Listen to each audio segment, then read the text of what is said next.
Então vamos à terceira parte do relatório. Eu vou clicar aqui e antes de começar a descrever os gráficos, eu quero chamar a sua atenção para este botão no canto superior direito, que é o menu de filtros. Aqui você tem uma série de filtros que você pode aplicar aos gráficos, tá? Aqui eu tenho o subsistema, né? O tipo de usina. Eu tenho na esquerda filtros de data, ano, semestre, trimestre, mês.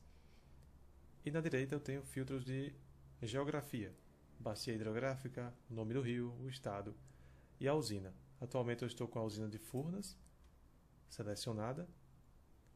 Eu vou remover essa seleção. E aí você vai reparar que lá em cima eu tenho 4 opções de subsistema e 2 opções de tipo de usina. Quando eu seleciono uma usina aqui, como por exemplo a usina de Itá, os demais filtros vão especificar que o subsistema é o sul e o tipo de usina é fio d'água, que são as características da usina de Itá.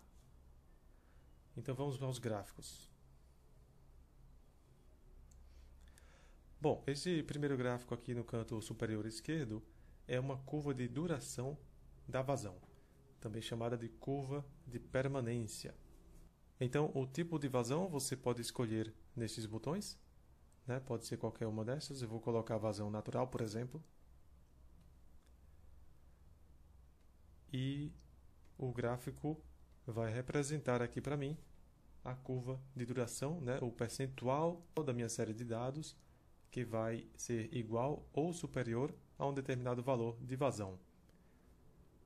Além disso, se eu usar o mouse e passar aqui em cima do gráfico, ele vai carregar para mim os chamados percentis de excedência, né? Eu estabeleci alguns valores aqui. Temos aqui o Q5, né? O Q50, o Q95 e a razão entre o Q90 e o Q50. Essas aqui são vazões. No caso ali da Q5, só para ilustrar, representa qual é a vazão que foi superada em apenas 5% das vezes. Ele também é conhecido como a cheia de 20 anos, né? Já o Q95 é aquela vazão que foi ultrapassada ou igualada em 95% das vezes. Tudo bem? Então, eu também posso representar esta curva como uma curva de frequência relativa acumulada. Tá bom? Ele traz as mesmas informações, mas ao invés de me dizer quanto por cento das vazões foram maiores ou iguais a uma determinada vazão, ele vai me dizer justamente o contrário. Quanto por cento das vazões foi menor ou igual àquela determinada vazão. Este segundo gráfico é um tanto mais simples. Ele vai trazer os volumes, né? Tem aqui volume afluente, volume turbinado, defluente e vertido. Tá bom? Então, se eu quiser saber qual foi o volume de água afluente em um determinado ano, basta eu escolher aqui no menu, vou colocar 2020 e vou colocar aqui o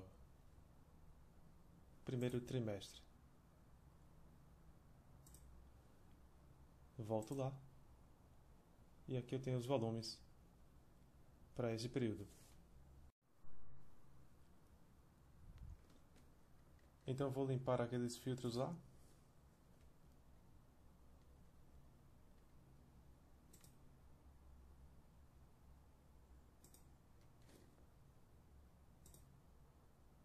Vou colocar todas as datas. Pronto. O próximo gráfico vai trazer o incremento percentual volumétrico do reservatório ao longo dos anos. Então a barra azul representa um incremento positivo e a barra vermelha representa uma queda, um decréscimo.